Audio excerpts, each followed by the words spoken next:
Folks, Black Star Network is here. Hold no punches. I'm real revolutionary right now. Black power. Support this man, Black Media. He makes sure that our stories are told.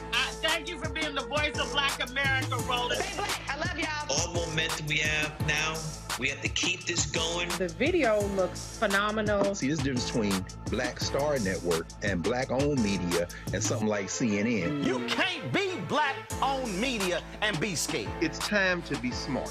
Bring your eyeballs home. You dig?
Let's go.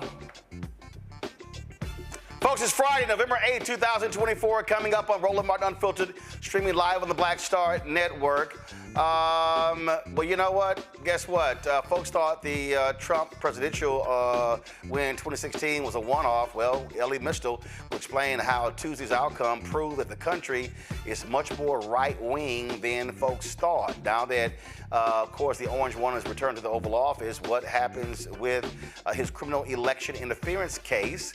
Today, a federal judge paused all upcoming deadlines related to the case. We'll also talk to a student loan expert about what parents and returning students can expect when the Department of Education is targeted, especially the student loan, $170 billion that was actually forgiven under Biden-Harris. Also tonight, you get to weigh in on what the hell's been happening in this country. Lots to talk about. Plus, congrats to Wilberforce getting their accreditation back off of the watch list. It's time to bring the funk on Roland Martin Unfiltered on the Black Star Network. Let's go.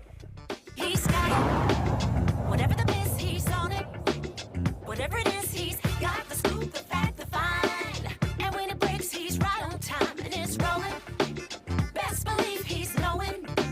Putting it down from sports to news to politics. With entertainment just for kicks, he's rolling. It's on go, roll, roll, y'all. It's Roland Martin, yeah. Rolling with Roland now. He's funk, he's fresh, he's real, the best, you know he's Roland Martin now.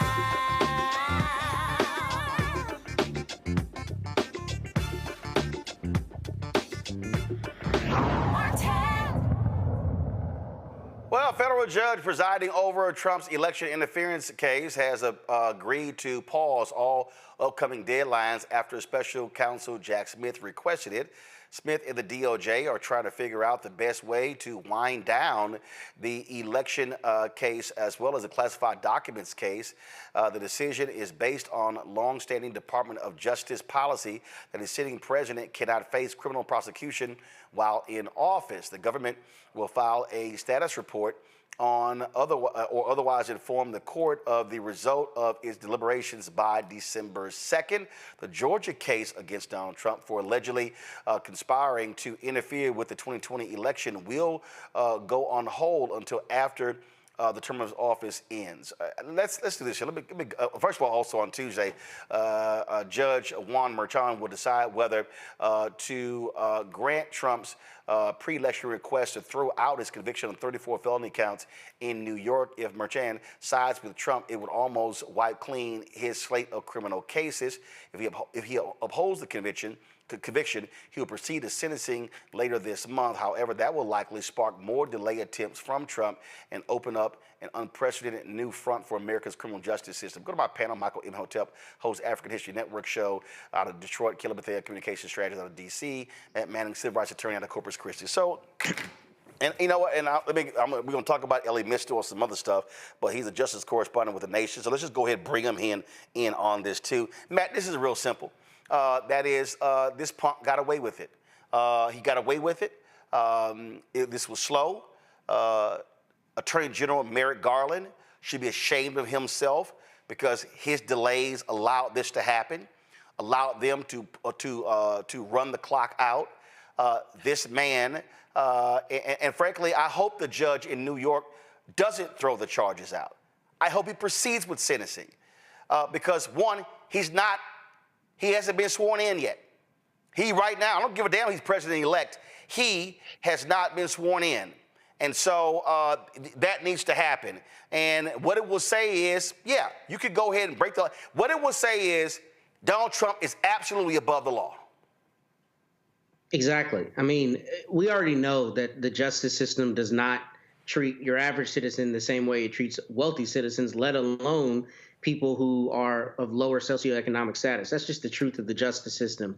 But not allowing a sentencing to go forward in this circumstance could not be a clearer message that there is another half who lives differently than you do, meaning you can get convicted of a felony, not only a felony. I was talking about this at the barbershop today. This is a fraud, right? So it's a crime of moral turpitude, which is a crime involving dishonesty, deceit, lying, that kind of thing. Those are the kinds of crimes, even on the misdemeanor level, that tend to stick with people more than other crimes, even more so sometimes than violent crimes, because there is a legal finding that you were dishonest or deceitful or what have you. So to not sentence him in this case because he's the president-elect, when one, there's sufficient time to do so, two, he was convicted of 34 counts, and three, it's a crime of moral turpitude, would send a very clear message that he is above the law. And the problem with the rule of law is we know that gets thrown around as a term when it relates to generally when white and conservative people want to be applying that on anybody else that they don't think is a part of their ilk. But this is the circumstance where Mershon needs to do the right thing and sentence him. The federal cases in terms of the custom and not going forward on a case with a sitting president, that may be the DOJ's, practice. And I do think that some of those delays have clearly, contributed to this circumstance. But as it relates to that case where he's already been found guilty of 34 felony counts, I don't think there's really a defensible reason for not sentencing him. I understand that there will be some difficulties with actually upholding that sentence. I mean, there's not a likelihood he's sending him to jail. But the reality is it sends the message that he's above the law. And we already know that that's what we're seeing him say, right. Frankly. The legal system only works if it applies to you. It doesn't work if it applies to me. But this would be proof positive of that from a sitting judge. And I don't think he should go that route. I think you should sentence him. Here's the other deal, Michael. Why is Georgia delaying their case? That happened before. Yeah. That's a state case. That is not federal. And let's be real honest. The Department of Justice, they are basing this on a memo. A memo that was written in the Nixon administration to apply to that who was likely going to be a convicted felon Nixon. And so I don't understand. See, I don't get the weakness here. They do not have, it is not, everybody listening, let me be very clear. It is not in the United States Constitution that a president cannot be criminally charged. It's not in the Constitution. It's not a House rule. It's not a Senate rule. This is literally a memo written by the Nixon Department of Justice. And I don't know what Georgia is doing. Georgia should proceed because that is a state case. Yeah, I think Georgia should proceed. And this memo is not in U.S. criminal code either. So I think this memo should have been revoked, especially when you have somebody as corrupt as Donald Trump. I think he should be sentenced in the New York case because, ironically, the New York case that Alvin Branch prosecuted, that was tied to the 2016 election and covering up the payoff to Stormy Daniels and falsifying business records, right, to cover up the payoff so that she wouldn't speak and interfere with the 2016 election. So, yeah, I think they should go ahead with the sentencing. I don't know what the penalty would be, but I think they should go ahead with the sentencing and show still you're still not above the law. Okay, not 100%. So we'll see what happens here. But yeah, he's getting away with a lot of this. But the other thing is, Roland, he will probably pardon the January 6th insurrectionists also.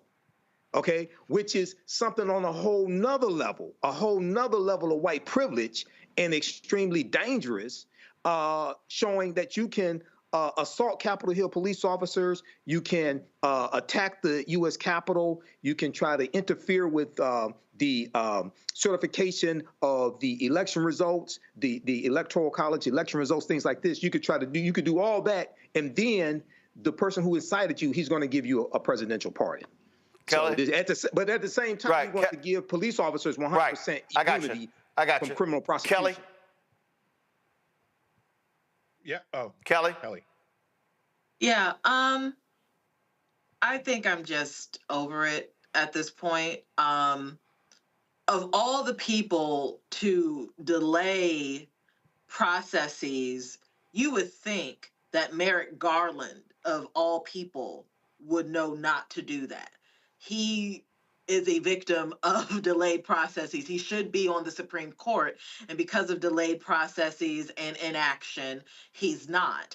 And now he's at the helm of convicting or sentencing a felon, and he is deliberately delaying those processes so that justice will not prevail in this instance as well. So there's no true rationale for it. There's no logic to it. My gut reaction is that it's possible that the reason for the delays is that because he is president-elect and he has all but sworn on a Bible that he will come after his political opponents and those who disagree with him. Maybe people are actually afraid because this time he truly has no guardrails. You have the Senate, you've got the House, you've got Supreme Court, all red, and now you have Donald Trump, who is redder than red. So it's possible that people are running scared and trying to protect themselves in lieu of, frankly, just doing their jobs. I am disgusted by the cowardice and the inaction and lack of a better word, the pussyfooting around that has been happening for months. But we're here now. And like you said on Tuesday, we will learn. We tried to tell you. Ellie, I was one of the people who publicly said that President-elect Joe Biden should have picked former Alabama Senator Doug Jones to be his Attorney General. I thought he was going to be a hell of a lot more aggressive. Merrick Garland will go down as one of the worst attorney generals because of his abject failure to hold Donald Trump accountable. Yes. Merrick Garland is the worst pick in 2 successive Democratic administrations, and that's got to be a record of some sort, right? Because he was the worst person that Obama could have picked to replace Antonin Scalia in 2016, and he was the worst person Joe Biden could have picked to be the Attorney General, and Joe Biden stuck with him even after it became apparent that Merrick Garland was not up to the job, was not up to the task, was not up to the moment. And Merrick Garland is one of the true villains of this cycle. Merrick Garland is one of the true bad guys that brought us Trump to Electric Boogaloo, right? Like that's just reality. But in response to some of the things I was hearing while I was in the waiting room, the question of whether or not Trump is above the law, he is. Trump is above the law. He shouldn't be. I disagree. I agree with everything said. It's not in the Constitution. It's not how this country is supposed to run. But it is how it runs. He is above the law. He won. He got away with it. And at some point, I almost need people to see it, right? I almost need them to understand what this country is, understand the depravity of this country, understand the privilege white people enjoy? Because I think as I, pour through the election results like all of y'all, I think one of the kind of macro lessons that I'm getting is that people really don't get it. People really don't get people don't get what they've done. People don't get what's about to happen. People are in denial. People are in kind of Pollyanna land. Nah, bro. The president, Trump, is above nobody else, but Trump can do whatever he wants, and he will do whatever he wants. And there ain't no law coming to save us. There ain't no attorney general. There ain't no guardrails coming to constrain him. The only thing that stops him is organized, desperate resistance. And I don't mean wearing a pink pussy hat, right? The time for that is over. I don't mean hashtag not my president. I don't mean that crap. I mean the kind of resistance that our ancestors put down. That's what it's going to take to get this country back. And it ain't going to happen in 4 years. It ain't going to happen in 8 years. You're talking about, and I've been talking to my family about this, you're talking about planting seeds in a garden that we will not live to see bear fruit, all right? We're talking about needing a plan to take this country back in 2050, in 2060, because we are entering a time of consequences. And so, yeah, sentence him, don't sentence him. If it makes people feel better to put that marker down that at least he was sentenced, fine. I don't have a problem with that, obviously. But the reality is these people are punks. The people who were supposed to hold Trump accountable are punks. They're afraid of him. They're afraid of his movement. They're afraid of his people. And so there are no guardrails. There are no restraints. There are no restrictions on what this man can do. He is an emperor in all but name. Oh, absolutely. And it is just unbelievable to watch these people cower and be cowards. To be flat out just cowards. Yeah. And he's going to stay, and he's just sitting there laughing. And his supporters, they literally don't care. They can talk all day about law and order. They don't give a damn about law and order when it applies to them. Only everybody else. Oh, follow the law. You must come in this country fairly. But hey, if you steal stolen documents, you're good. If you sit here and lie about your properties and the value, guess what? You're good. You can run a fake foundation. You're good. A fake university. It's all good. And then the Supreme Court goes, guess what? You've got immunity, so you can do whatever the hell you want as long as you cloak it in presidential action. You guys were talking about how he's going to pardon the January 6th domestic terrorists, and that is true. And I just need people listening to understand what that means, because that's how people like us get killed, straight up. Yep. Because by pardoning these people, what he is telling his own violent supporters, and if I want to be kind, I'll say that not all of his supporters are gun-toting violent idiots, but enough of them are. And what he's telling the most violent strand of his supporters is to go out and do violence, and you will be forgiven. Go out and do violence against the people that I have told you to hate, and you will be forgiven. We already know they think that. We already know that when there's a mass shooter at a Hispanic nightclub or a black church, when the cops come, the mass shooter expects to be embraced by the police. We have documentary evidence of mass shooters expecting the police are on their side. And that was before this election. What are they gonna think now?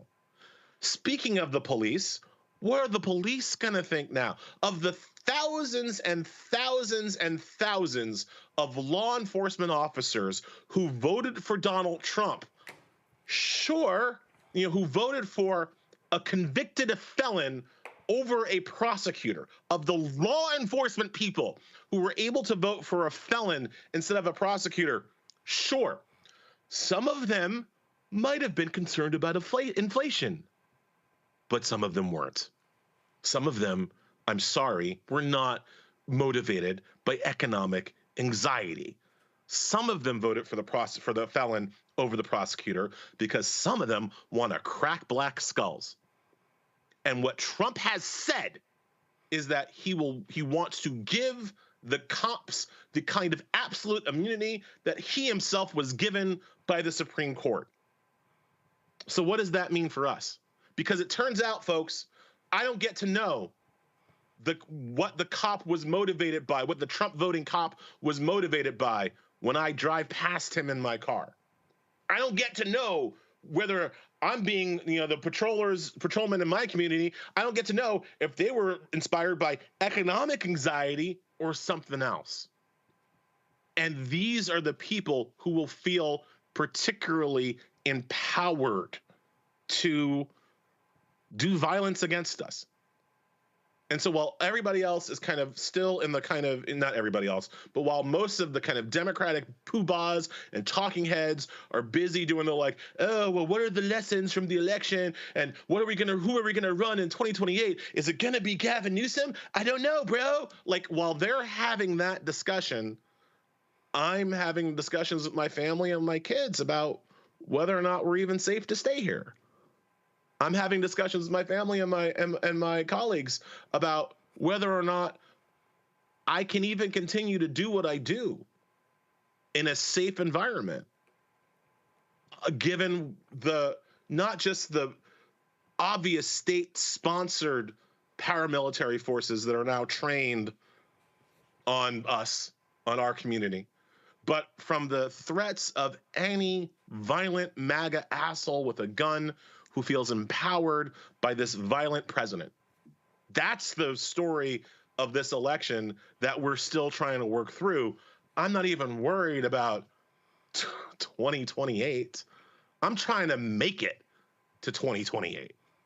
So Ellie, you talked about how this rightward shift, and let's talk about that because when people look at the 2020 election, I kept telling folks, you can't look at 2020 the same way you look at 2016 and any other election because it was a COVID election. Rules were changed, and guess what? 2020 actually showed what democracy should look like, how you make it easier for folks to vote. Well, Republicans got pissed off, rolled a lot of that stuff back, and we saw this election being a contraction election. How they attacked ballot drop boxes, how they attacked early voting, all the rules they put in place. And so, again, Republicans admit it. They win when fewer folks vote. They admit they lose when more people vote. All the voter suppression techniques work. And here's one of my kind of 2024 takeaways that people aren't ready for yet, at least based on what I'm hearing from the poobahs. But I do think that when we look back at this point in history, to the extent that people are allowed to write and read history books in the future, when we look back at this point, we will look at the period of the Joe Biden presidency from 2020 to 2024 as a huge missed opportunity, right? That when given power, albeit briefly, when Biden had control of the White House, the Senate, and the House, for that brief moment, even having to deal with the traitors that are Joe Manchin and Kristen Sinema, what we will understand is that Joe Biden and the Democrats, and again, I blame Manchin and Sinema as much as I blame anybody, simply failed to do the things necessary to protect democracy from the kind of authoritarian takeover that we are now going to have to live through, right? And yes, that to me starts with Merrick Garland, starts with law enforcement and Merrick Garland's inability and unwillingness to hold Trump. And we're just, I hate to get distracted, but we're so focused on Merrick Garland's failure to hold Trump accountable. Let's not forget, there are a whole bunch of January 6th supporting politicians and Congress people that Merrick Garland also let off the hook, right? Marjorie Taylor Greene also won re-election on Tuesday, and she shouldn't have been allowed to run either.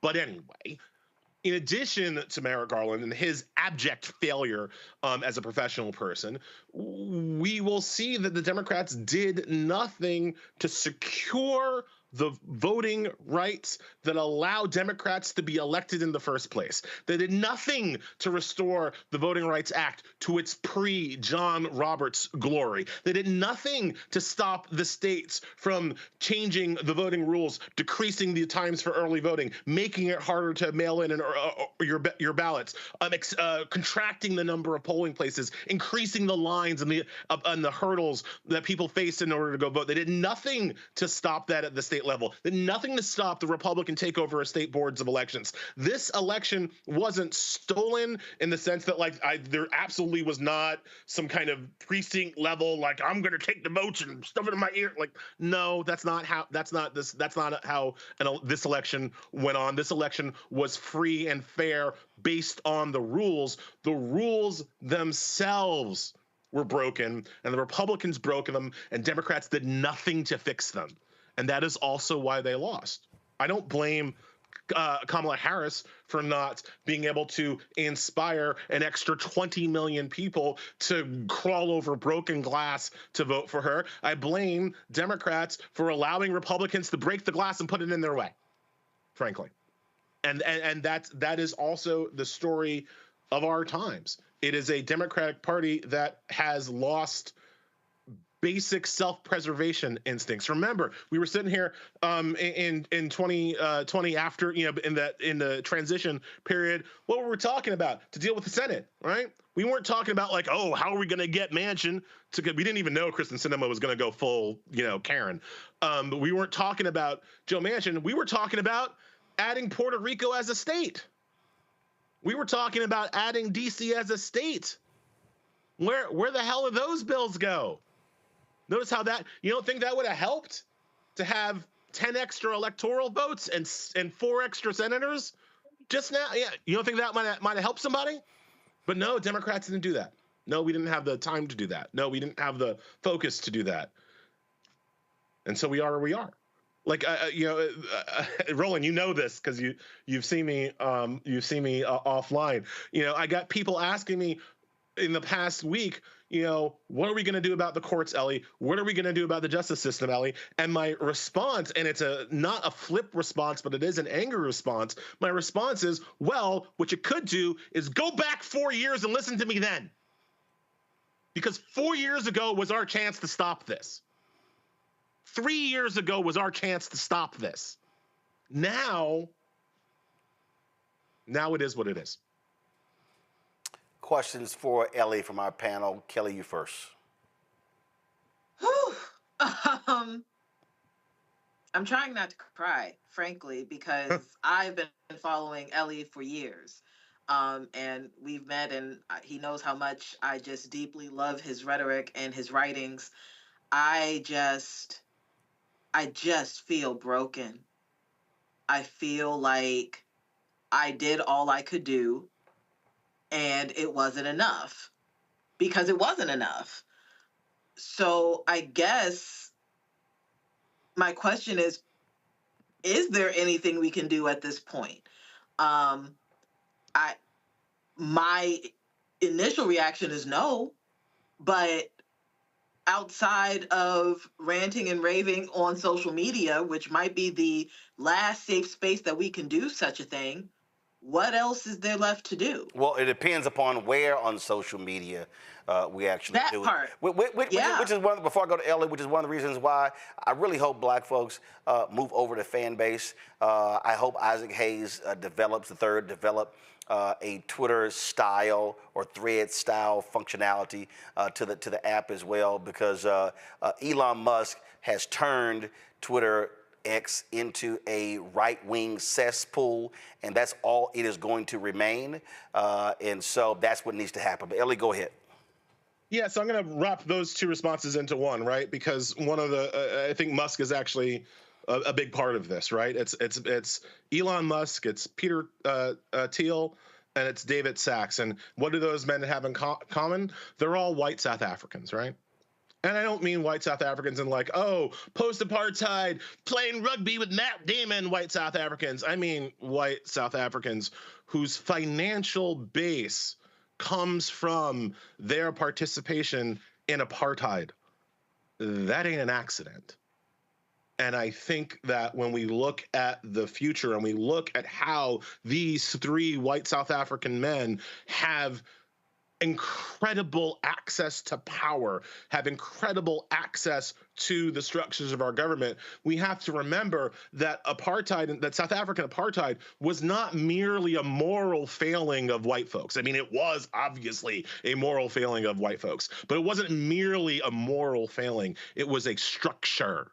It was a system that they implemented to make permanent white minority rule over a larger and more populous and more active black majority. That was the point of apartheid, right? It wasn't just people being mean.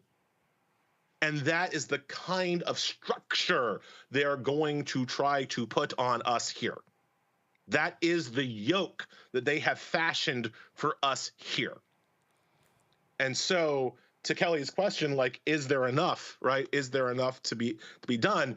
There is, but that's what we have to understand what we're fighting against now, right? Because the fight is different now, right? The fight 2 weeks ago was where I want better democratic self-government and a justice system that works for everybody. No, we're not there. That's that. We lost that fight, right?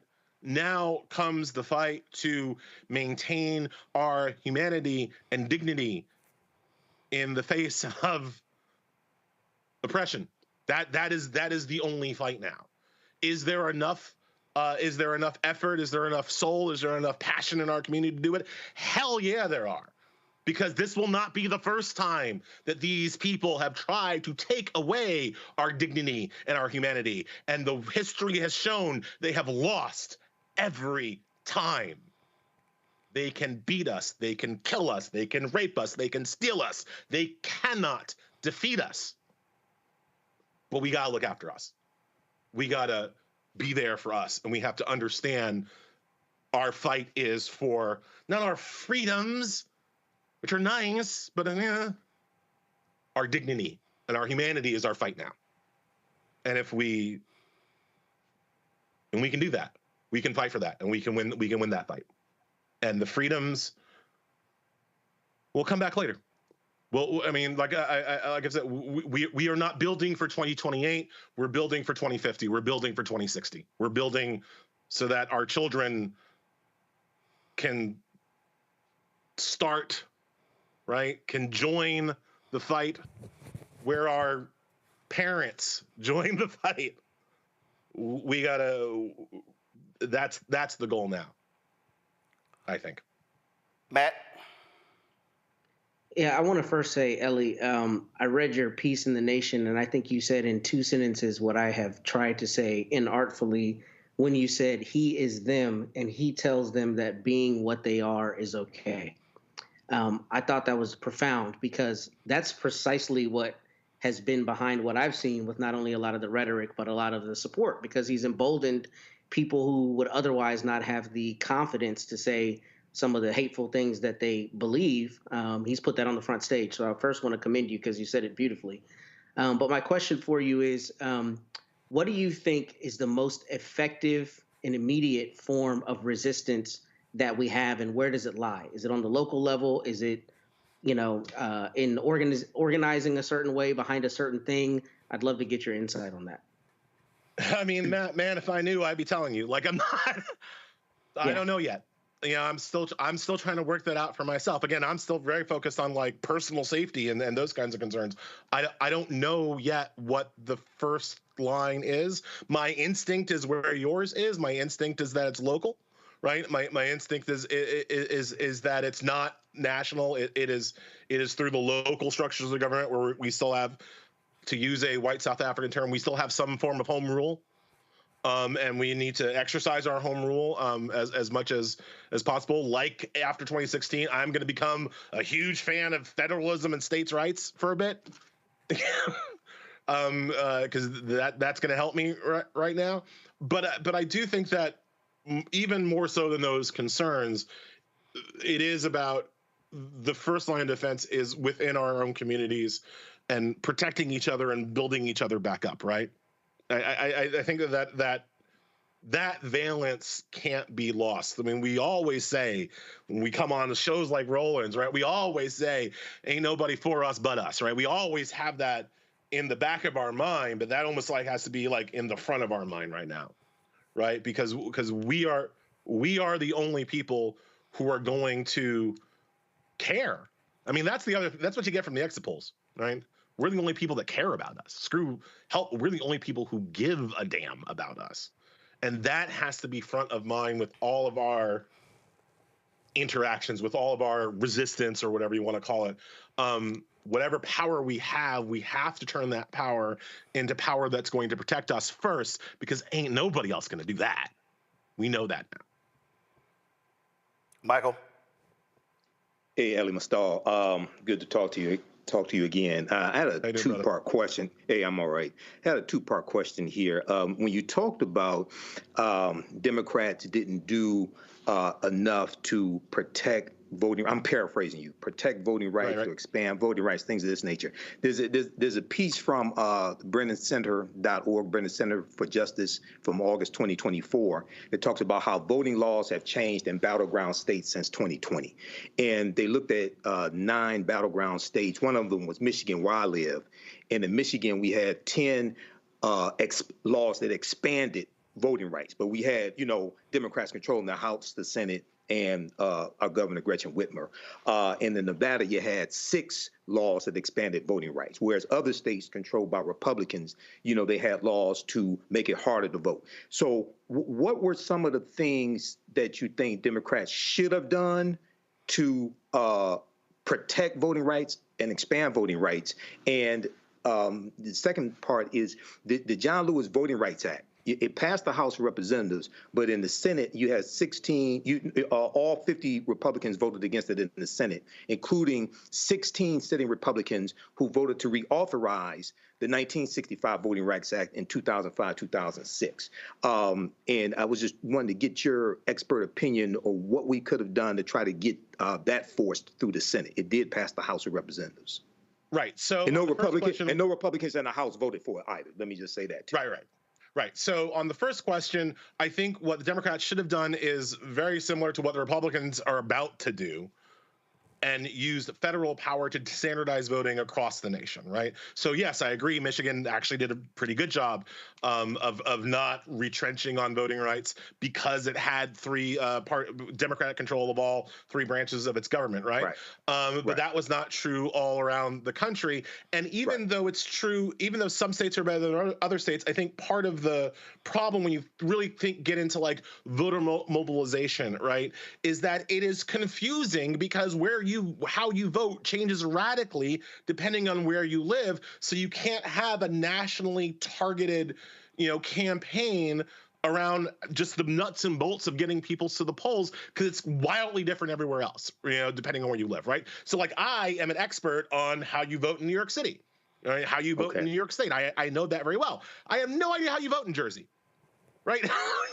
It's because it's completely freaking different, right? And so there was no way for me as a national commentator or whatever to really make to do the bullhorning of, well, guys in New Jersey, what you got to do is, because I don't know. I mean, I educated myself, but you know what I mean? Like, I can't make broad statements because we don't use federal power. What the Republicans are about to do, I forget which Lara, whatever, one of them. I think it's Lara Trump. I get them, I don't want to Morpheus. Right. Whatever. One of the Laras was talking about how they want to use federal power to institute voter ID and standardize elections and limit early voting and do all these things from the federal seat of government. Now, when Democrats try to do it, the Republicans scream about the 10th Amendment, but I promise you they won't be talking about the 10th Amendment and federalism when Republicans try to do it, right? So those are the kinds of federalized laws that could have made voting easier, not just for Michigan, but for everybody, and then made it easier for you to explain to people in Michigan, in Arizona, in Nevada, in Florida, how you actually vote, right? the John Lewis Voting Rights, and that dovetails into the John Lewis Voting Rights Act, which was one of the federal laws that could have done that, right? And so when you ask me what else could we have done to make sure that law passed over the objection of Manchin and Sinema, this is where I say, and you can check the tape, I said this in real time, the John Lewis Voting Rights Act was a shut down the government bill.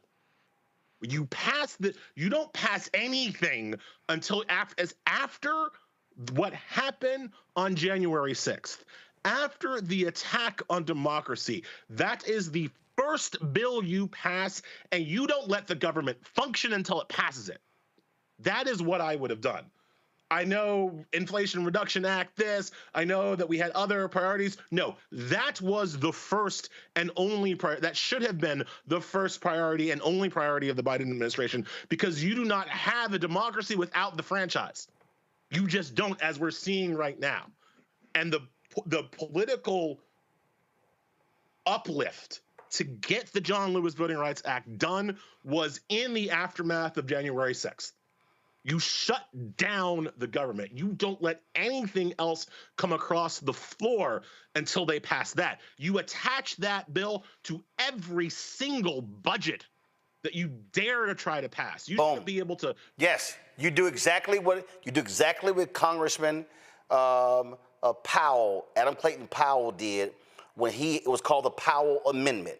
He attached it to every bill. But again, this is the difference between. This is what I keep saying. If you want to compare parties, Democrats are playing by a set of traditional, accepted rules. Republicans are playing a game where there are no rules. Right, right. And their whole deal is, we don't care. We will be as ruthless as we need to be because we are trying to, one, get power, use power to cement power. So the analogy that Go ahead. The analogy that I've always made, Roland, is that it's like they're playing chess, right? The Democrats are playing chess, and they make a move, and the Democrats say, checkmate, Republicans, checkmate. And Republicans knock over the chess people and shove the chessboard up a Democrat's ass and says, checkmate that. Yep. And Democrats are like, technically you lost, and the Republicans are like, don't care, you have a chessboard up your ass now. Yeah, I mean, and so people need, no, but he's right. I mean, look, we can sit here and laugh about it, but he's right. I mean, and that is when you get power, you exercise power. You use power. Yep. I mean, it's just simple as that. I mean, I don't care. Listen, folks, I've covered City Hall, county government, state, federal. I've talked to officials at every single level. This ain't even it. Even we're talking in organizations. When you have power, you use power. They're playing nice. This is not a moment where you play nice. No, This is a moment where you have to understand that the actions today have generational impact. And so when Ellie says you go to the mat, yes, you go to the mat. And you have to understand. One of the reasons why Trump is popular, like people forget this, like it's one of the reasons why they like him, because Trump is not an effective leader, right? He's not an effective executive. He has no ability to bend the legislature to his will, but he uses power maximally. And people see it. People see him doing essentially everything he can, fair or unfair, to get what he wants through, right? Doesn't have to be legal, doesn't have to be traditional, doesn't have to be normal. He does it anyway. He's not effective. They're not good plans, but people see him, and people are going to see it again, right? Because after going through 4 years of Merrick Garland and what he could do and what he couldn't do, and oh my God, and maybe we should write a letter and all that. Watch what happens when Stephen Miller is in charge of the Justice Department. Watch what happens when Mike Davis is in charge of the Justice Department. Watch what happens when Trey Gowdy is in charge of the Justice Department. I promise you, they won't be sending mean letters. No. Right? No. And you can get, and let's be real clear, the Civil Rights Division will be gutted.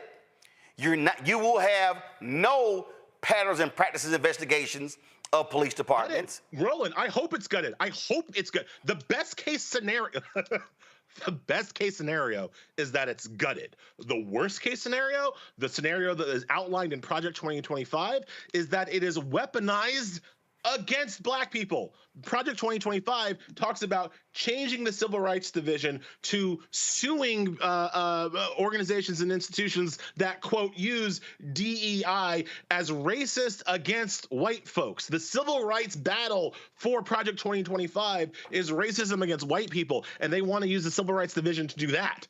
So it's like, I hope it's gutted, because it's going to be real bad when Ben Shapiro is the one running it, right?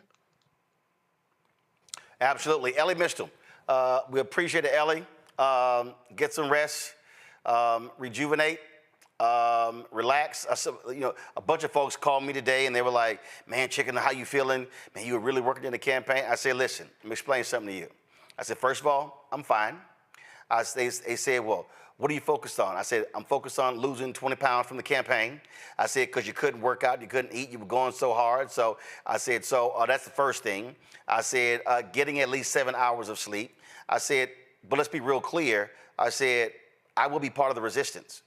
I very much understand what's coming down, and don't think for a second that I'm walking off the battlefield, because that ain't happening. It ain't happening. Ellie, we appreciate it. Thanks a lot. Thanks a lot, Roland. Thanks a lot, guys. The question was asked by, I think it was you, Matt. Maybe it was Michael. I can't remember. One of you asked in terms of what's next, in terms of, okay, what do Democrats do? It's actually not complicated. It's called going back to basics. And what I mean by going back to basics, what I mean is you look at the map and you cannot examine the map from a national perspective. And everybody listen to me what I'm talking about. So if I sit here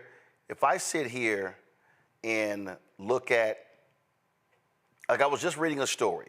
So Democrats were 9 votes away from taking control of the Texas House, okay? Colin Allred spends $80 million just to lose by 900,000 votes to Ted Cruz. Didn't even campaign to black people. So that was a waste of money. So if I'm sitting here looking at, licking my wounds, and I'm looking at the map, and I'm sitting here going, okay, what happens next? Because the likelihood is there are some outstanding races in California, but Republicans are likely going to take control of the House. They'll have the Senate, they'll have the White House, which means they have a federal judiciary for at least the next 2 years. So on the federal level, you can't really stop anything unless there are certain things in the Senate that require 60 votes. But I wouldn't be surprised if Republicans say, to hell with that. Damn that threshold, we're going to pass it with 51. I wouldn't be shocked at all. So you now go back to the map and go to my iPad. So you go to this map and you go, okay, and this is just, I pulled it up. This is not the actual Electoral College map, but here's what you do. You stop looking at this from a national standpoint. So what you do is you sit here and I'm tapping it. So you see Virginia right there? What I do is I go, there are elections next year in Virginia.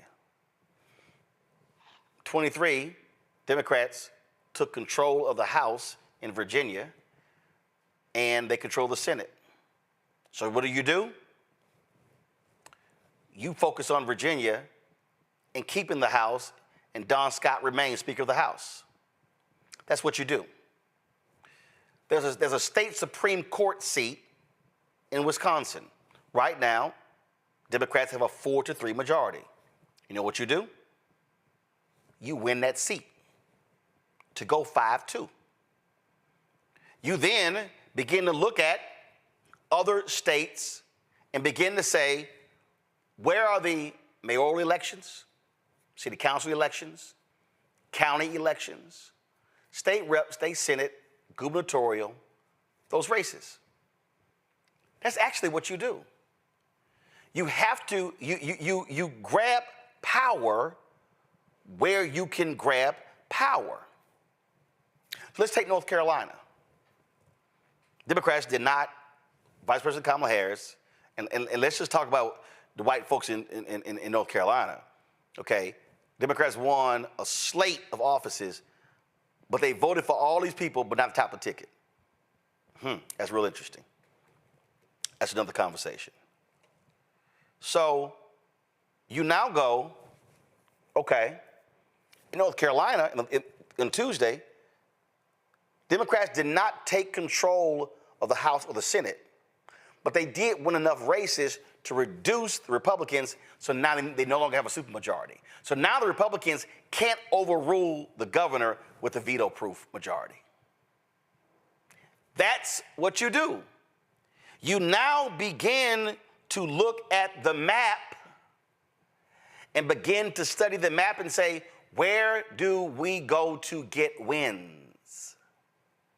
Because when the question was asked by Michael about voting, y'all, voting in America really still is a state issue, a county issue. So now you begin to understand what we go after. And that's really how folk have to be thinking. You can't be fixated on 2028, Matt, if you skip 25, 26, 27. You got to focus on 25 to then focus on the midterms in 26, and then focus on the local races in 27, and then focus on those local, state, and the national races in 2028. That's actually the path forward. Matt? Yeah, I'm sorry, Roland. I can't see you, so I apologize if I missed that cue. But me neither. I think, in any event, I think that we need to focus more on systems. That's one of the things I think you've spoken to before, and you spoke to right then, is we need to look at every aspect of it. Not only where do you get wins, but what parts of the system need to be leveraged to be successful. And like we've talked about, here in the local county that I live in, when I moved here 13 years ago, it was blue. It went almost all red this time. It's now, it used to be purple. Now it's straight up red. All these people lost.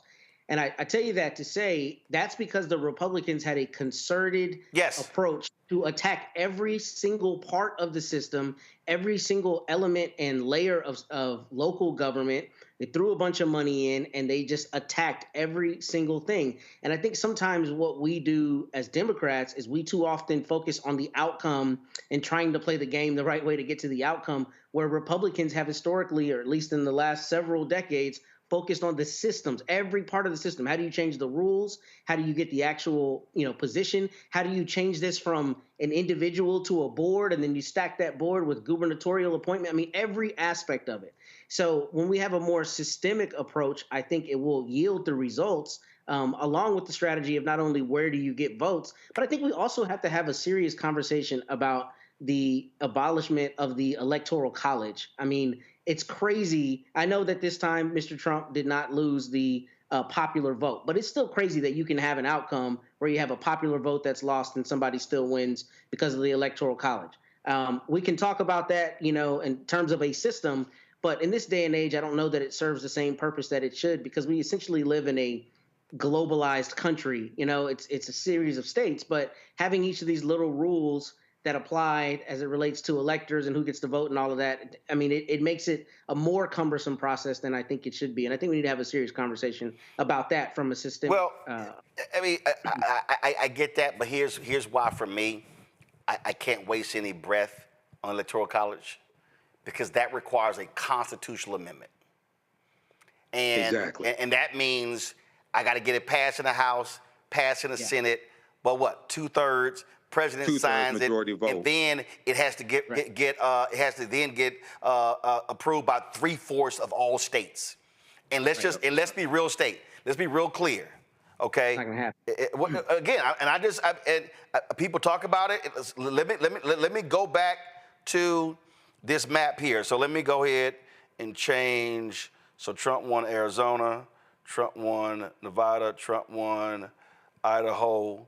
So let me change that. Colorado, New Mexico, Minnesota. Okay, he wins Wisconsin, Michigan, Illinois. Gotcha. He wins Pennsylvania. So right here, here's why Electoral College ain't gonna get changed, because Idaho, Idaho 4, Montana 4, North Dakota 3, South Dakota 3, Nebraska 5, but 4 red, 1, Kansas 6, Iowa 6. Then you got Wyoming, again Utah 6, Nevada 6. Go ahead, Arkansas 6, Mississippi 6, Alabama 9, West Virginia 4, Kentucky 8. Anybody under 10 electoral college votes, ain't none of them voting for that. Because remember, Republicans win control because of land. And if you actually go back, North Dakota and South Dakota, they were split specifically to cement power. There's no reason why North Dakota and South Dakota are 2 separate states. Those are little bitty ass states, okay? But the folks who live there, they have electoral power because they are locked in. And so ain't none of them states. I can tell you right now, Nevada, Utah 2, Idaho 3, Montana 4, Wyoming 5, North Dakota 6, South Dakota 7, Nebraska 8, Kansas 9, Iowa 10, Arkansas 11, Mississippi 12, Alabama 13, Kentucky 14, West Virginia 15. That's 15 of the 50 states. Ain't none of them voting because they're going to say, oh, well, no one will ever even pay attention. But here's the crazy thing. No one pays attention to those states right now anyway because the election now is now only a 7-state thing. It's pretty much, oh, I can't win Texas. I can't win this. I can't win that. I'm just going to go ahead and ignore it. And so that's what's going on there. But I'm going to go back to this point, Kelly, why again, people are despondent, they're angry, they're frustrated, they're upset. But the reality is you go back to basics because power is still power. Power in a mayoral race, power in terms of city council, power in terms of school districts, power in terms of county races, power in terms of state races. You have to chip away at this. Yes, Republicans in a lot of these red states have gerrymandered districts to guarantee them. But look what happened in Wisconsin. In Wisconsin, they flipped the state Supreme Court. And what happened by flipping the state Supreme Court? They ruled against political gerrymandering. Then they ruled against their ballot drop boxes. If they win in April, Democrats can go from being down 4-3 to being up 5-2. North Carolina, that was a time when North Carolina, they actually had a 6-1 majority. Then Sherry Beasley, when she lost by 401 votes, it went to 4-3. Next election, it flipped Republican 4-3. Now it's 5-2, and they're duking out in one of the races there. And so this is where folk have to understand you can't ignore races like state Supreme Court races because when you control the state Supreme Court, you control the people who make determinations about the laws of the state. So that's why I'm saying folk got to just reassess and go, wait a minute, how can I now look at this thing differently? Because you have to understand it starts with having power and winning power. True, but at the moment, as far as Democrats are concerned, who has power? It's the establishment of the Democratic Party, right? And on the federal level. On the federal level, yes. But I'm talking about how do you take local power, which then local power leads to state power leads to federal power. That's what I'm talking about. I know that's what you're talking about, but what I was getting at was money.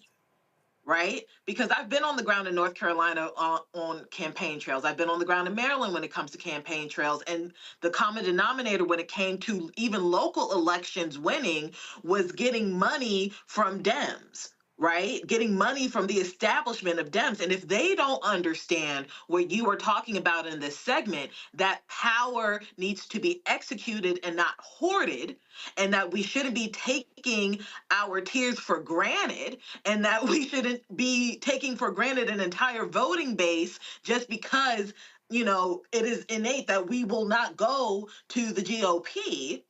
If they don't understand that, then I don't know if this is going to happen. No, hold on. Right? Hold up. But you said North Carolina, right? Mm-hmm. But it did. What I'm actually talking about, that actually happened this year.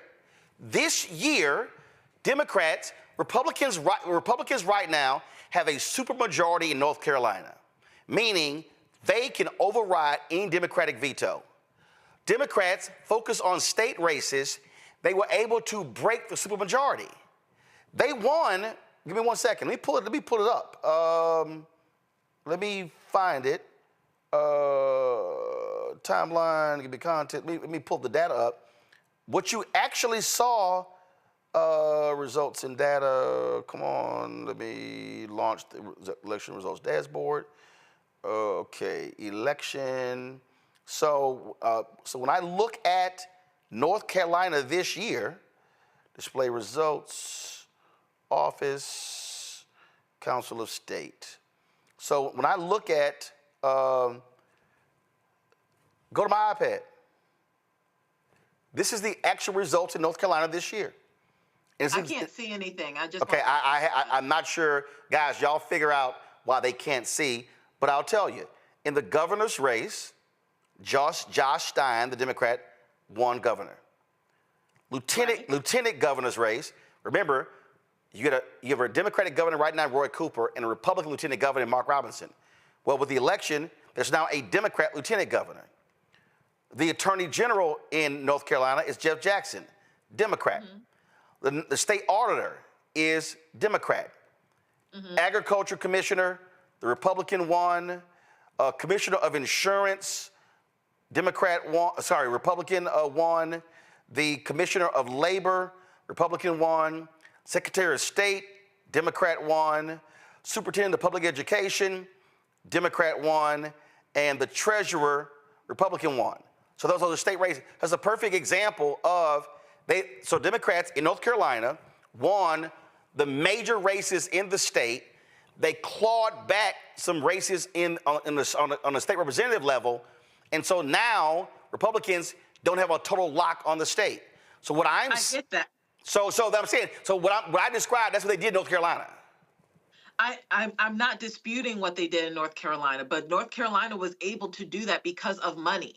North Carolina was already considered a battleground state that the established Democratic Party saw as worth investing in. You have an entire Bible Belt that the Democratic Party establishment just kind of writes off as a red state and does not actively invest in the Dems on the ground trying to flip it blue.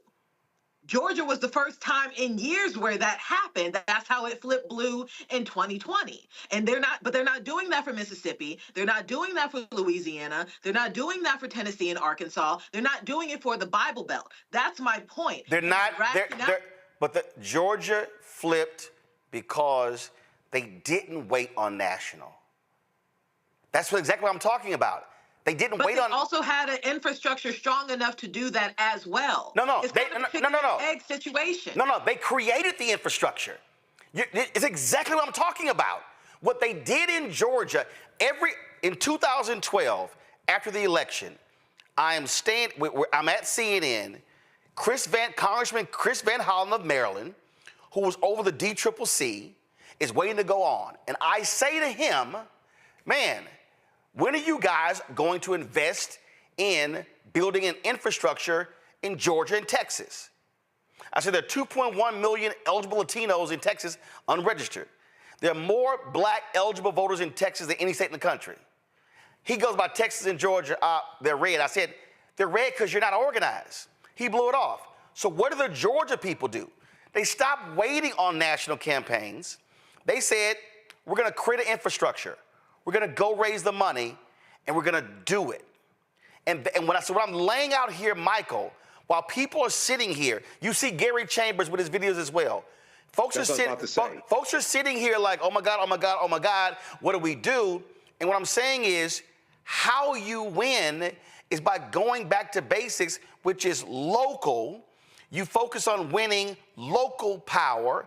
You build your infrastructure, and when you go from winning local to state, you go state to national. You begin to take back. The reason Texas is where it is, Matt said it. In 2020, the Republicans started investing heavily in counties along the border. That's why the map flipped. Democrats just assumed we got it. Nola Haynes on election night warned us, y'all, California is getting redder and redder. And if you look up the map, that's the case. So what I am arguing, while people are sitting here mad and frustrated, I get it. Go through your grieving process. But stop focusing on 2028 and start saying, what races are happening next year in my city and in my county? And then if I'm black, let me look at the turnout. Let me look at who turned out. Because let's be real clear. Vice President Kamala Harris got more votes in Wisconsin than Biden got in 2020. Mm-hmm. Trump got 77,000 more. She lost by 30,000 votes in Wisconsin. If I'm sitting here going, what was the turnout in Milwaukee? What was the turnout in the other cities with big black population? She loses in Michigan by some 80,000 votes. If I'm sitting here looking at, if I'm in Michigan, I'm going, why did Detroit turn out at 47%? Maybe if I get Detroit from 47 to 70%, that makes up for whatever he got. Let me look at Pennsylvania. How did she lose Pennsylvania? Oh, what was turnout in Philly? Oh, was it down 10, 15 points? And if I got Philly black turnout from whatever the number it is, and I can't wait to see what it is, if I move it to 70, that actually makes a difference. What I'm saying is people should be sitting here not just losing their minds and going crazy, but saying, you know what?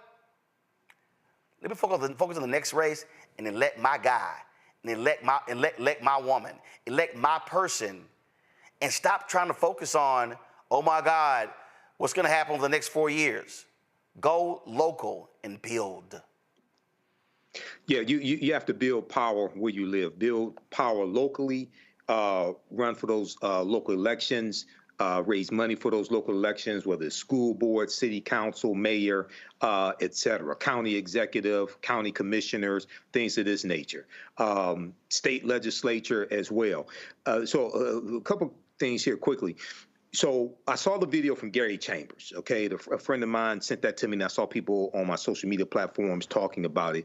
And I think what Gary Chambers is talking about is extremely important. And we've talked about this here on this show. I've said it as well.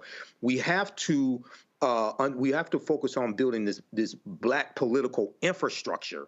And I'm neither Democrat nor Republican, but also understand how to use Democrats as a tool to accomplish what it is that we want. So what Gary Chambers was saying, 55% of African Americans live in southern states, Mississippi, Alabama, Louisiana, things like that. And he was saying, instead of, and I'm paraphrasing, instead of spending more money to chase white women and white people in the blue wall states, Michigan, Wisconsin, Pennsylvania, things like that, invest that money in Mississippi, Louisiana, Alabama, et cetera, where you have a higher concentration of African Americans. Target African Americans, get them to turn out, get those numbers out, and you can win a lot of those states now that are red. But before you can ask people to invest nationally in Alabama, you're going to have people in Alabama organize Alabama. Oh, I agree. We had I did a panel in Mobile, Alabama, Friday. Congresswoman Terry Sewell was on the panel, and she talked about the state of disarray the Alabama Democratic Party is in. She said that they are in an utter state of disarray.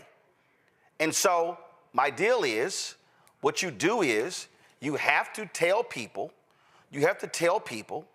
to tell them, hey, you gotta organize where you are and build from there. You can't wait for the folk national come down to you if you ain't got nothing for them to invest in. I agree. And I think what Georgia did when they built that infrastructure in Georgia, Stacey Abrams and Nsé Ufah and the rest of those activists down there, I think that can serve as a model for us to replicate in other states, but especially those southern states that have a large African American populations. Okay, but I totally agree. You Yeah, got to build that infrastructure locally. Right, but see, again, so what I'm laying out, that's again that frustrates people, is that what I hear from people is, oh, oh my God, what do we do? Oh my God, what do we do? And they're frustrated, and I get all of that. And what I'm saying is the way you do this is in terms of how do you organize local. And it's just this is, I look at this here, Matt, and I guess the reason I'm stuck on this, because I'm the son of two people who co-founded a civic club in our neighborhood. So there's nothing more local. There's nothing more local than a neighborhood. Because I always say nation, state, city, block, street, house. That's literally in terms of how we're built. And I saw how they wanted to transform our neighborhood of Clinton Park. And they transformed the neighborhood by first saying, I need to get with like-minded people. Then like-minded people said, we need to create an organization. And then like-minded people created the organization. It was the Clinton Park Civic Club. They met in houses. They then went, okay, what are we going to work on? Well, first thing we're going to do a trash pickup. We're not going to pick up trash on every street in the neighborhood. We're going to pick up trash on one street in the neighborhood. That's what they did. Then the next month, okay, let's do 2 streets. The next month, let's do 3 streets. Then they went from picking up trash to saying, we got these abandoned houses turned to crack houses, overgrown lots. Who's over that? Who controls that? How does that get taken? Oh, is that city, is that county? Who condemns the property? Oh, you know what? We're going to go, got it. Then they focused on that. Then they said, well, you know what? Man, we did this and we did that. That worked out. You know what? We really need some stepped up police patrols. Well, who's the police commander over this in the community? Who is he? We're going to meet him. We're going to get his number. We're going to talk to him. So when we got a problem, we're going to call directly to you. Now, they weren't saying, call a governor, call a county judge, call a mayor, no, it was, let me look at it this way. And then when it came to, they said, well, we want some new sidewalks, and we want some new sewer systems, and we want some new street lights, and we want the park refurbished, and we want that old firehouse turned to a senior citizen center. Oh, city council member said, get all that bond election. Okay, let's petition it. Guess what happened? It was added to the bond election. Bond election, what do? They campaigned in the neighborhood for the bond election. Bond election passed. Guess what happened? New streets, new sidewalks, new sewer system, park got refurbished, senior citizen center got rebuilt. That's how that community changed. Now imagine multiple communities in a city. Now you're talking about your city changes. And so I just want people who are watching and listening to understand what I'm describing. This is literally how politics works as well. And so you can't worry about, a presidential is every 4 years. A gubernatorial is every 4 years. U.S. Senate races every 6 years. Congressional is every 2. So people have to be thinking this way as opposed to believing, you know what, there's nothing that I can do to change the direction of the country for another 4 years, when in fact, wherever somebody's listening to me right now, there's likely an election next year if they focus on it. Look, there's 2 things on that I think are so important. The first thing is, when you have that galvanized support on the lowest local level, you also have you create the greatest danger for those local politicians, because when their precinct is comprised of 10,000 votes, 15,000 votes, whatever. If you got a few hundred angry people, that could turn the tide easily. Yep. So in terms of accountability, I've been involved in politics locally where I live, and the most uncomfortable time for any politician is when he or she has to go to the local community center and they got to hear the seniors who are mad about their trash not being picked up on time or whatever else, right? Because that's what turns into what imperils them in their seat and their retention of power. So you're 100% right about that. But the second part of that I've seen locally here with our local library board is some of the stuff that's happening at the top of the tickets on the national level. Some of the crazy policies can be defeated on the local level. Yes. Because like I've said, these politicians and the Republican Party, particularly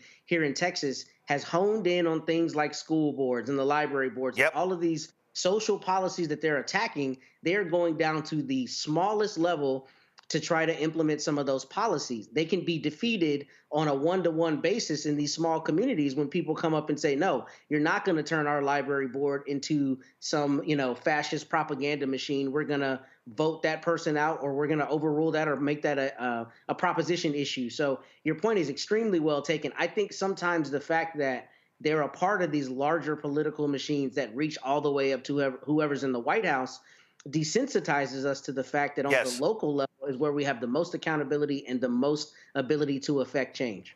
And the thing here is, so like perfect example. So some dude, Rob Wheel, he goes, Roland, you're describing a losing strategy. How? What I'm literally describing is how you actually win. Not only that, that's what Stephen K. Bannon said. Right. I mean, literally, there's another guy, some guy, Rayford. I never hear you discuss reparations. Okay, Rayford, this is very simple. How are you going to get it? Rayford, I can't tell you. Rayford, you can't even describe it. And I'm just going to give you a very basic primer here. The U.S. Constitution states that any bill regarding monetary begins in the House. The bill begins in the House. Who controls the House? Republicans. Rayford, can you name me one Republican that supports reparations? Take your time. So what are we now about to happen, Rayford? Oh, by the way, the House has to pass it. The Senate has to pass it. The president has to sign it. And then it's going to be challenged in the courts, which means it'll go to the Supreme Court. Right now, Rayford, there's a 6-3 conservative majority on the Supreme Court. So, Rayford, please tell me how you're going to get it. But here's the other deal, Rayford. For some of y'all out here who keep saying, I ain't voting until I get it. Let me help you out here, Rayford. The folks who win are the ones who vote on it. So therefore, if you don't elect enough people in Congress on the House side, on the Senate side, to accept your position, you're never going to get it. And if you don't elect the person in the White House who accepts your position, you're not going to get it. So again, please tell me how you're going to do it. See, that's why some of y'all just throw some stuff out. Yes. And y'all just like, why this ain't happen? I ain't doing this until I see it happen. It's not going to happen if you don't vote, because the people who get elected are the ones who voted up or down. Yeah. Can I address that, Roland? Yeah. I actually did Go ahead. I actually did a presentation for the Detroit Reparations Task Force, and they asked me to do it. Okay. Most people that talk about reparations, and I may step on some toes, but I really don't care. Most of them don't understand reparations. Okay. The root concept of reparations is to repair damage that was done. Okay, you first have to analyze the actual damage that was done and the laws and policies put in place that inflicted the harm to understand what you're trying to repair. The structural inequities that exist today, they are the legacy of slavery. Okay, when you deal with the 8-to-1 racial wealth gap, when you deal with the home ownership gap, things of this nature, when you deal with the legacy of African American farmers losing their land, things like this because they were discriminated against from the U.S. Department of Agriculture, et cetera. When you look at the $2.2 billion that went to African American farmers and farmers of color that was in the Inflation Reduction Act to start to address decades of discrimination. That is part of repairing the damage. No Republicans in the House or the Senate voted for the Inflation Reduction Act. Okay, so you have to understand how to attack the structural inequities that exist today, and put laws and policies in place to do that. Just thinking that you're going to get cash payments or get 27 trillion, whatever the hell number you want to put on it, that's not going to happen. Because also, when you study Title VI of the 1964 Civil Rights Act, Section 601, non-discrimination in federally assisted programs, race-based policies are illegal at the federal level. So thinking that you're going to get massive cash payments, trillions of dollars for the descendants of African Americans, that's not going to happen. It's not going to pass the House. It's not going to pass the Senate. You need 60 votes in the Senate. No Republicans support reparations, okay? Then if somehow it does pass and get signed into law, it's going to be overturned by a 6-3 conservative Supreme Court. So people really have to understand the process of how to repair the damage that's been done. But a lot of this stuff out here, and I'm just going to be honest, I don't care who doesn't like it, a lot of people are pimping reparations, and they're preying on black people's emotions out here. Now, you do have a lot of African Americans, I know them, who are very sincere, and that they've been involved in the struggle for decades. But you also have some reparations pimps out here as well. You got to be able to distinguish the two. Kelly, he's very interesting. See, this is why I love when I love these people who assume that, that I don't pay attention to the comments. Oh, but I do. So Peter Groff posted this in our chat. He said, what Roland Martin is describing is exactly what we did in Colorado in the early 2000s, and the state has been blue for the last 24 years. We built a local infrastructure first, then the DNC came in. When I hit 3 churches in Detroit on Sunday, what I said to them was, you literally have power if you use it. I talked about hitting at 70%. When I was in Mobile, Alabama, legal folks fought to create a 2nd district, but it's an opportunity district. It's not a black district, but 45% of the district is black. Shamari Figures wins that seat. He didn't win it by a lot. I think it's about 5,000 votes, but he won it. And so how do you keep winning it? You keep voting and holding the folks accountable. And so then we start talking about, again, local races and building infrastructure. A lot of our people, and I heard this because I was in Milwaukee, I was in Detroit, I was in, again, Mobile, Alabama, was in North Carolina, was in Pennsylvania, was in Texas, was in Ohio, was in Georgia, and people would often come to me and they would be frustrated and they would say, oh, these things are not happening and these are not happening and we can't get investment and we can't do this sort of stuff. And I told them what we did with Win with Black Men. And I had a brother say, well, yeah, but I need you to do the call. I said, why do you need me to do the call?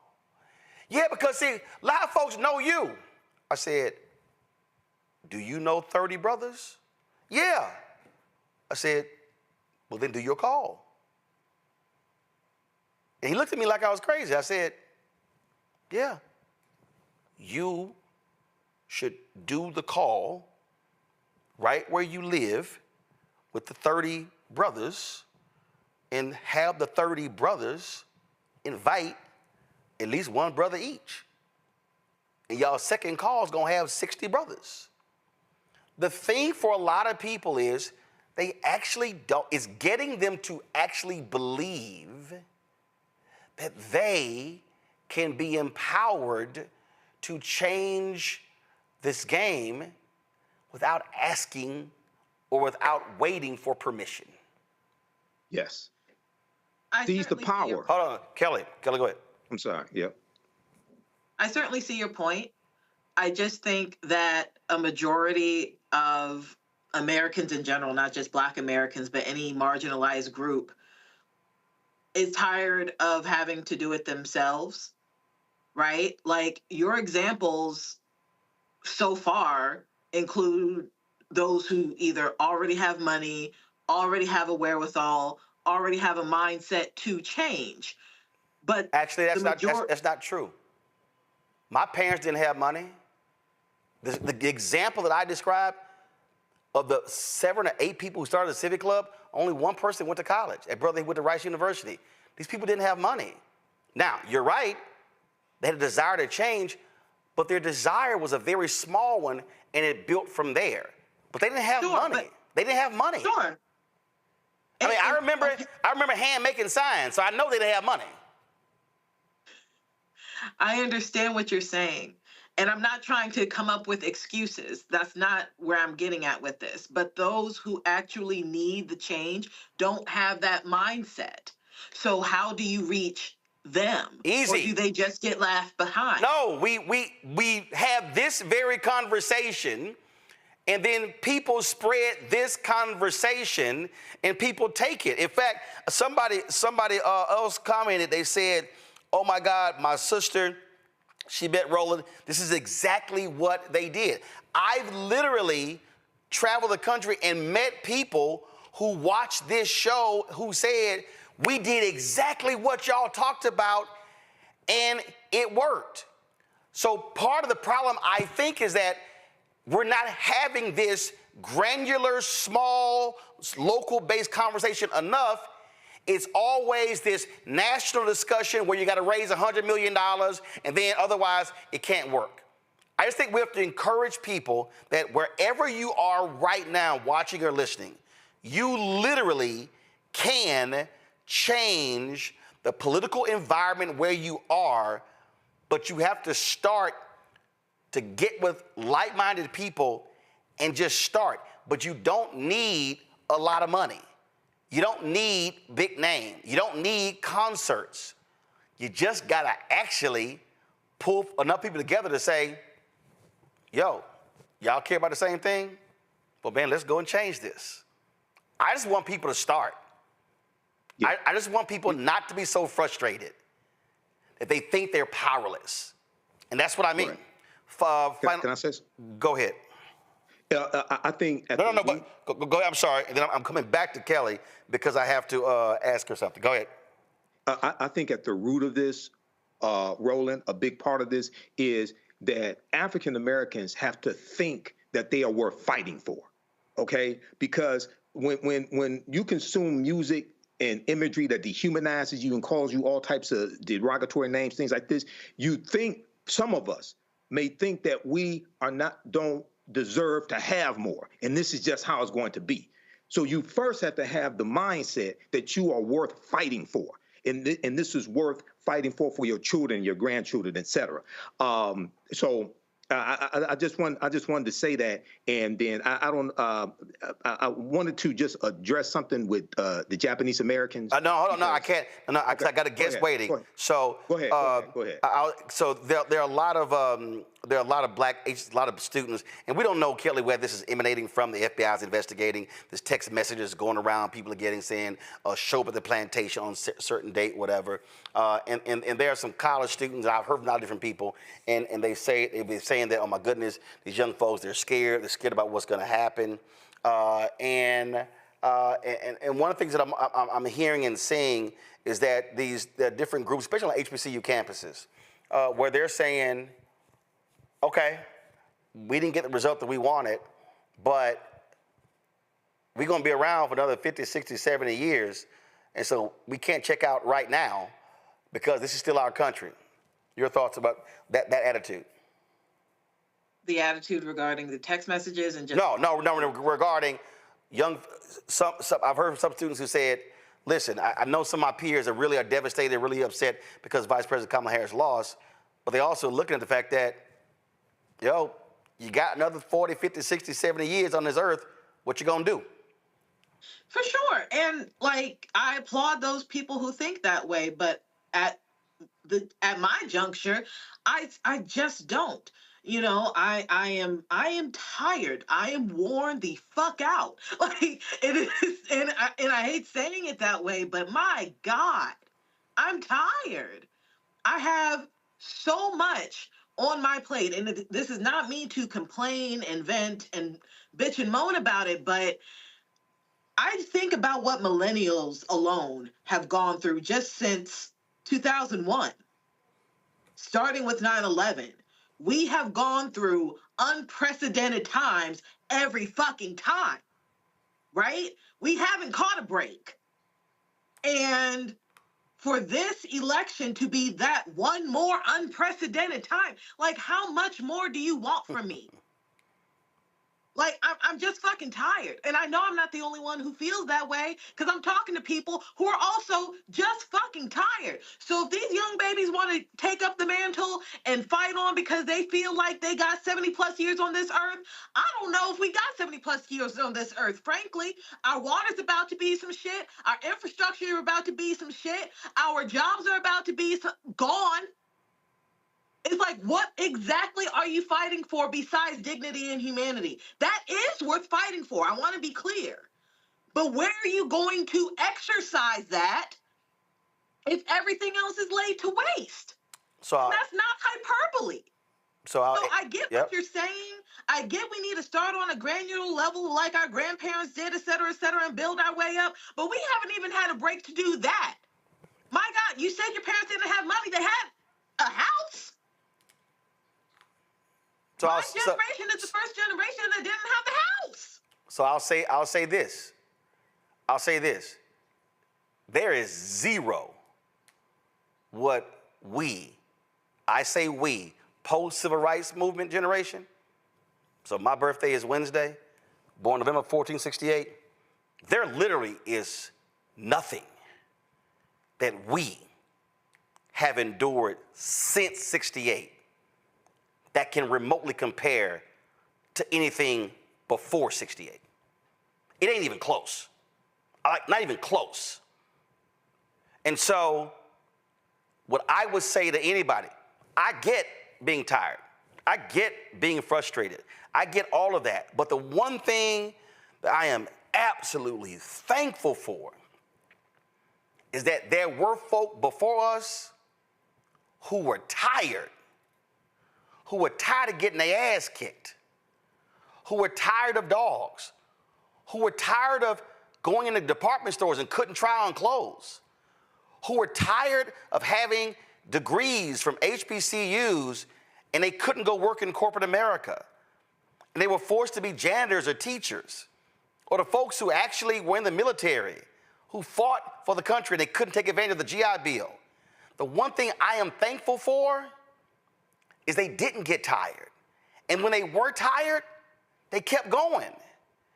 And so I remember when I was on the board of NABJ and we went after CNN, and I wanted to use a clip of something that Bernard Shaw said.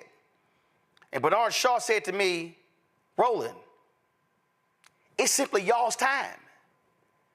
Every generation has had its moment. It's now your turn. And what I will say to every millennial and every Gen Z, it's now your turn. You are going to have to fight for this the same way the folk who position you where you are had to fight for it. And thank God they did not quit. And some did, but I'm glad a lot didn't. And I'm glad they persevered. And I'm glad they fought through. But they absolutely got their asses whooped. They couldn't even look white folks in the eye walking down the street. They had to actually step aside. They actually, the stuff that, it pales in comparison. But thank goodness they kept fighting. One of the places where we're guaranteed to have a fight, student loan debt. $170 billion forgiven by Biden Harris. And don't think for a second that the Trump folks are not going to try to claw that money back. Pull up my next guest, Sonia Lewis, Dr. Sonia Lewis from Philadelphia. Sonia, there are a lot of people who got upset with Biden Harris because they did not get rid of all student loan debt. We got to remind people what happened here. That the Supreme Court said they couldn't. Right. Folks should be prepared when the Trump folk try to come and get that money. I wouldn't be surprised if they do. Your thoughts? Thank you for having me. So the money that was given out on average overall was actually instituted through acts from Lyndon B. Johnson in 1965. So a lot of that money is protected through programs that have been grandfathered and created way before Biden. That's the good news. Programs like public service loan forgiveness, programs like borrower's defense, that was already established before Biden, around when Trump was in office last time, definitely there with Obama. And so I'm not quite worried about money being taken back, as I am concerned about what's going to happen moving forward, especially when we hear Trump talk about his plans of dismantling the DOE. So, because again, that was one of the things that was constantly talked about, and what we also during the campaign, and we also got to realize that, look, these Republicans, they want to slash Pell Grants, they want to slash student loans. And so we are about to see an assault on higher education that we have not seen, I dare say, since Ronald Reagan was president. Yeah. There were some things in the prior Trump administration that he wanted to have to come past. One of the things when he had as the Secretary of Education, Betsy DeVos in office, one of her first things she did, it was very, very low kept, was that she had dismantled the investigating body of the CFPB over the Navient complaints and cases. And now the Biden administration has actually restored that entity of the CFPB, so that's very good news. And what does that mean? Basically, those that were wronged by Navient are now going to see some justice. Now, I do want to say this. When we talk about what's coming up with the DOE that was established by Jimmy Carter, the focus of the Pell Grant and Title I funding, that's on the chopping block. And so when we talk about making college affordable for our particularly minority students, that's going to be a big issue. That's going to make it to where states are going to have to rev up funding. And I want to be very clear that Trump is not anti-education. He's anti-federal government involvement. And so that's where we want to clarify things for people. Why is that important? Because you need to now know with whoever you put in place at the state level, if this were to come to pass, how do they feel about education funding? What does your state grant look like? What are the requirements there in terms of income if the Pell Grant were to be reduced or eliminated? Well, they do have some much different views about education. I can talk about that too. And they really what they really want is money going to religious schools. And luckily on Tuesday, 3 different states shot down these private vouchers in their state, which they listed under school choice, but that wasn't no real school choice. But folks just got to be ready for that. So any questions about student loans from our panel? I'll start with you, Matt. Yeah, my question is,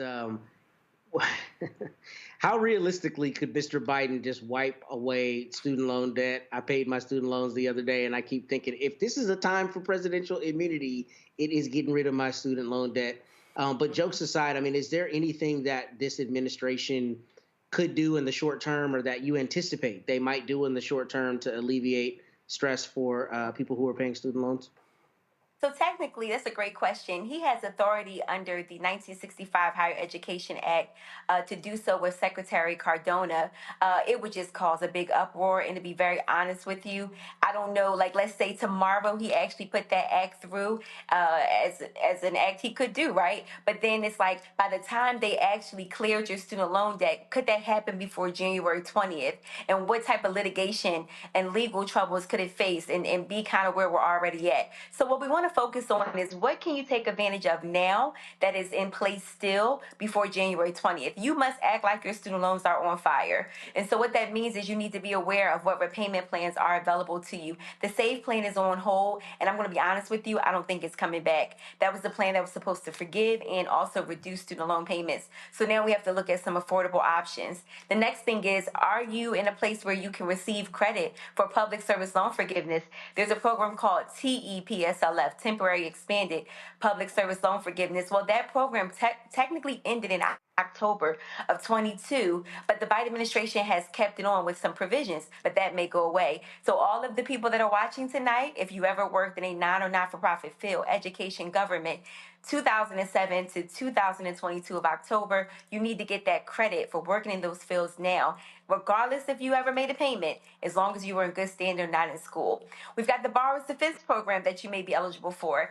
That program is really, really important to tap into because there are so many schools, about 250 of them, that were found to be doing wrongdoing. And so if you went to a school like a University of Phoenix or DeVry, these schools are listed online on studentaid.gov. You need to put that application in. Everything that could be possibly eligible for, that you could be eligible for, you've got to get that in before January 20th. And the last thing is making sure that everybody understands the status of their loans. A lot of people have not logged in since pandemic times to studentaid.gov. You need to know if you are in default. How is this going to impact your credit, your home buying? And so how realistic is it to get some more forgiveness? There is going to be more forgiveness. I know that based off of the programs that I just mentioned. But the reality is I don't want people to be skipped for what they could be owed. Michael. Hey, Dr. Sonia, when we looked at President Joe Biden's executive order on student loan forgiveness, wasn't that also used in the HEROES Act of 2003, passed by Congress? That was the argument, the legal argument that they were making, and it gave the president the authority to discharge debt in times of emergency. So it was based upon the coronavirus emergency. So can you just explain quickly, because a lot of people don't understand this, why he couldn't discharge all student loan debt? It was targeted. Because the Supreme Court said no. Yeah. They said he didn't have the power. That was the wrong thing to use. It was the wrong thing to use. You know, I'm not a lawyer, and even I knew that that was the wrong act to go under because that was a provision for pandemic times. Your student loan debt was before pandemic times. So when that went through, I'm like, who wrote this? I'm going to be honest with you. I was disappointed because the student loan problem didn't happen or get exacerbated because of the pandemic. If anything, the pause was nice. The no interest, no payments, that was great. But that wasn't a pandemic problem, so I knew that was going to get rolled out. Again, the act that they should have went under, which they were trying to as of recently, if there would have been another term, would have been the Higher Education Act of 1965. That would have been the act that would have given them more wiggle room to get these loans forgiven under. Kelly? So do you think, okay, go ahead. No real question. Just what are true next steps? So my biggest concern are for the people who are in the pipeline who didn't get a yay or an A. So what exactly happens to them? And what happens to the people whose loans were forgiven? Does it just roll back, or do we not know because the administration hasn't done anything yet? Yeah, you know, that's one of the things I'm not reading or just in my studies that I'm seeing that would be a possibility in terms of them rolling back loans. Because again, guys, the loan forgiveness that has come through was through public service loan forgiveness, borrower's defense, teacher loan forgiveness, programs that were cleaned up through the Biden administration. I think they did a hell of a job doing it. That's not going to be rolled back because that was in place before Trump, before Biden, before Obama, and so forth. Again, a lot of this got instituted around Lyndon B. Johnson. So I don't think that's going to be rolled back. But when we talk about what's coming up, great question. What we have to understand and be informed and educated this time, this is why these conversations matter. When we hear Trump talk about the DOE and dismantling, there's also something he wants to institute called the American Academy, where he wants to tax private endowments, and he wants to fund an education system, an academy, if you will, that will be on par with receiving an associate's or an accredited bachelor's degree that's free for all Americans. Americans that have never completed another institution can be grandfathered into that institution and use their old credits to finish up, trying to make the U.S. more competitive and free. So it sounds really, really good, right? But there's so many flaws into it that we don't have just enough time to get into tonight. But it's very, very important that people are aware as to what's on the table, as to what changes could occur. And again, if it were to occur, you now need to be paying close attention at who you are putting in office, who you are voting for or not voting for when it comes to state elections. Where is your tax dollars at the state level going to go? Because that's what this is boiling down to.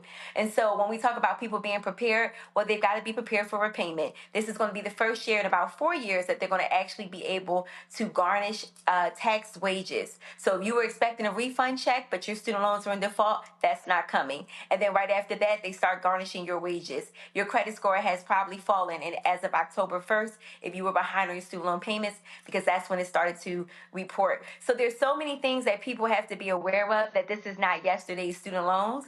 We are back into the times in which, quite frankly, it's a mirror of when Trump was in office before. All right, then. Sonia, we certainly appreciate it. Thank you so very much for joining us. Thank you. Have a great day.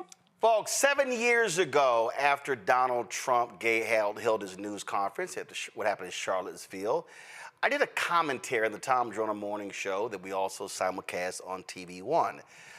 4 years ago, we ran that on this show prior to about 81 days out from the election. And so, you know what? I think that I thought it was time to show that again so folk can understand what the stakes are. And it sort of alludes to what I was saying earlier, why we can't be in a position where we are giving up when we do have something to fight for. Roll that.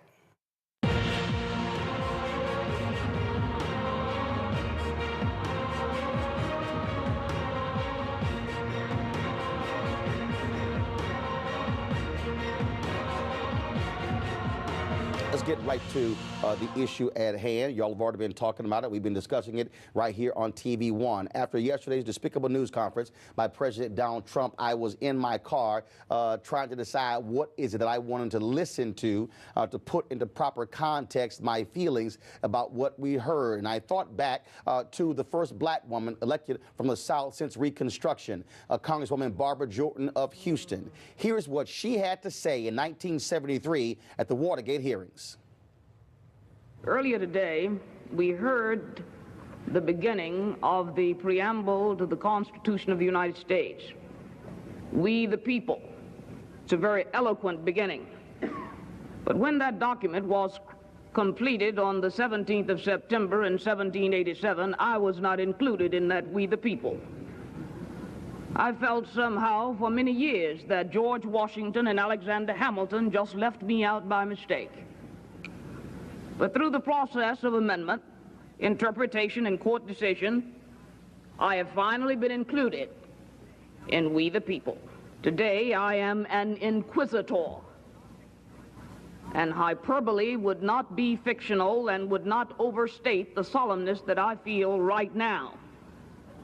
My faith in the Constitution is whole, it is complete, and I am not going to sit here and be an idle spectator to the diminution, the subversion, the destruction of the Constitution. Sybil, just like Congresswoman Barbara Jordan, I will not be an idle spectator for a white supremacist sitting in the White House. I will not be an idle spectator to see Donald Trump walk in the footsteps of Republican Herbert Hoover, who led the Lily White movement when he was president from 1929 to 1933. I will not sit idly by to see Donald Trump act like Democrat Woodrow Wilson, one of the most violent racists we've ever had served in the office of the president. The fact of the matter is, yesterday's news conference was shameful. It was despicable. It was him giving the middle finger to black people, to Jews, to Hispanics, to Asians, to women, to white people of conscience. This is a president who has no shame. He is an immoral leader. Now, I know some people out there will say, well, he was elected. But yes, but guess what? Wilson was elected. So was Hoover was elected, and other racists who have served in that particular White House. What this man has done by aligning himself with neo-Nazis and with white supremacists is shameful and should not go unchecked. But it's not just a question of going unchecked. We must do more than simply tweet and comment on Facebook. This is a challenge. This is a declaration of war. I also talked about, again, what I was listening to, and I had to play this, Tom, by Reverend Charles Jenkins. Many of you might have heard this. Listen, when the enemy is swinging at you, you can't go down or fall down. You got to swing back. When the enemy's attacking you, you can't give up. You can't throw in the towel. But you got to get yourself together. And you got to come hard. Am I talking to any real people in the building? So when the enemy comes at you, you got to know that the weapons of our warfare are not carnal, but mighty to the pulling down of strongholds. You got some weapons, and you can't take it laying down, but you got to fight back. So when the enemy comes at you, you got to say, you know what, devil? I'm not going to break down. I'm not going to fall down. I'm not going to go down. I'm going to get my Holy Ghost swag. And I'm going to say, peace means war. Tom, for 398 years, black folks have been fighting this country to ensure that it lives up to its ideals. For 398 years, we made it perfectly clear we're not going to sit idly by and allow ourselves to be embarrassed and run over and shamed by white supremacists. This is the 190th anniversary of the first black newspaper, Freedom's Journal, which was founded in March 1827. In their lead editorial, they wrote, "We wish to plead our own cause. Too long have others spoken for us." This is a moment where we don't need anybody else to speak for us. We can speak with clarity and with precision as to exactly what is required of us. And what this requires, it requires alphas and kappas and omegas and sigmas, iotas, AKAs, deltas, zetas, sigma gamma rho, the links. It requires the Prince Hall Masons. It requires me, fi, me. It requires people of conscience to stand up, whether you are bougie, whether you are grassroots, whether you are, no matter where you are, it requires black people and other people of conscience to say we are going to oppose any effort to go back to the days of Jim Crow, to go back to the days after Reconstruction when you had the Redeemer movement by Democrats, when the Lily White movement by white folks as well in this country on the Republican side. We have seen this before, and every time it has happened, we fought back. And what that means is it's time for folks to stand up and mobilize and organize. It means that when it comes to the ballot box, I don't care who you are. I don't want to hear anybody say my vote does not matter, because when you see a white supremacist at 1600 Pennsylvania Avenue, all you need, that's the only proof you need to show your vote does indeed matter. What that means is we need people in Virginia, in Tennessee, in Mississippi, in Alabama, in Texas, in Georgia, in Florida, in Illinois, in California, in Wisconsin, in Michigan, in Pennsylvania to say enough is enough. What it means for us to go to city council meetings, county commissioner meetings, state meetings, go to the governor's mansion and say we are going to rain a holy hell down on any politician who stands with Donald Trump. If you think we are playing, you are wrong. The previous generation, the baby boomers, they stood up. Our grandmothers and grandfathers stood up. Our mothers and fathers stood up. It is time for Gen X and Gen Y and millennial generation to stand up and say we are going to take this fight on and go after anybody who stands in our path. I will not stand idly by and listen to Donald Trump anymore. I will not listen to a man who is an immoral leader. I will not listen to anybody, whether they are black Republican, who agrees with him, who voted for him, who continues to apologize for him. And you will be name-checked, you will be embarrassed, and you will not be invited to anything that involves black people. It is time for us to call people out. It is time for us to realize that we cannot wait. In 2018, we're going to commemorate the 50th anniversary of Dr. King being assassinated. We're going to focus on the 50th anniversary of the Kerner Commission's report on the race riots in 1967. Do understand this is a moment where people are going to have to decide whose side they are on. Are you on the side of righteousness? Or are you on the side of bigotry? Are you on the side of just people? Or are you on the side of white supremacists? There is not going to be any effort to say I can stand on either one. And I don't care who you are, if you're a Republican or Democrat, you have been served notice. If you stand with this man, if you support white nationalist policies, we are going to take you out at the ballot box and put people of conscience in. Heather Heyer is going to be buried today. She is a 21st century version of Viola Liuzzo, a white woman from Michigan who died trying to help black folks to vote. This is not a black thing or Hispanic thing or Asian thing. It's a conscious thing. This is a battle for the soul of America. And like the Tuskegee Airmen said, we will fight to the last hour, to the last minute, to the last second. We will fight, fight, fight. Number 45, game on. And that's for the folks who think I've changed over the last 7 years. Michael, Matt, Kelly, appreciate y'all being on today's show. Thank you so very much. Folk, we head to the weekend. Certainly get your rest, take your time, do whatever you need to do. Do what would they say? What folks say, self-preservation, self-care, or whatever that is. Do all of that.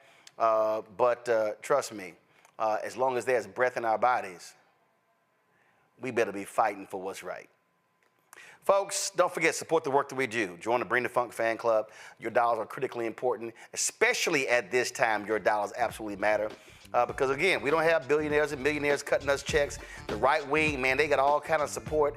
And so your support is critically important. Send your check and money order, P.O. Box 57196, Washington, D.C. 20037-0196. Cash App, we told y'all they've been tripping. So they shut down a lot of business accounts. And so the way to support us is paypal.me/R Martin Unfiltered. It'll say New Vision Media in case you're concerned. Venmo is RM Unfiltered. Zelle, Roland@RolandSMartin.com, Roland@RolandMartinUnfiltered.com.